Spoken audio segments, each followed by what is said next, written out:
ধরুন আপনি হঠাৎ করে বাজারে গেছেন, কিন্তু আপনার কাছে এটিএম কার্ড নেই, অথচ আপনার টাকার প্রয়োজন, কিন্তু আপনার কাছে ফোন পে আছে। এখন এই ফোন পে দিয়ে আপনি এটিএম মেশিনে গিয়ে টাকা তুলতে পারেন। সেটা কিভাবে সম্ভব জানতে হলে এই ভিডিওটা পুরোপুরি দেখতে হবে। এই ভিডিওতে আমি কয়েকটা সেটিংস দেখিয়ে দেবো এটিএম এ গিয়ে কিভাবে আপনি টাকাটা তুলতে। তো সেটা দেখার আগে চ্যানেলে যদি নতুন হয়ে থাকেন প্লিজ চ্যানেলটা সাবস্ক্রাইব করে দেবেন, লাইক ও কমেন্ট করে জানাবেন যে ভিডিওটা আপনার কাজে এসেছে। তো চলুন সেই ভিডিওটা একবার দেখে নিই কিভাবে সেটা আপনি করবেন। তো এবার আমি কি করব, এখানে যে ইউপিআই কিউআর কোড আছে এটাকে আমি ক্লিক করব।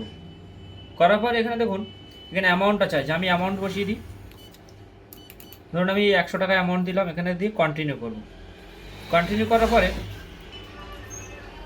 এবার এখানে কিউআর কোড দিয়েছে, এটাকে আমার ফোন থেকে কিউআর কোড দিয়ে স্ক্যান করতে হবে। তাহলে আমি এটাকে স্ক্যান করে নিই।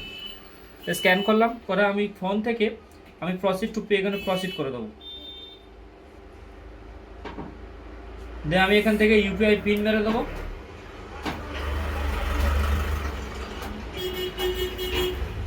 আমার এখানে ফোনপে থেকে উইথড্র করা হয়ে গেছে। এবার এখানে কন্টিনিউ করবো। আমি এবারে কন্টিনিউ করলাম, করার পরে এখানে দেখুন ট্রানজ্যাকশন প্রসিড হয়ে গেছে।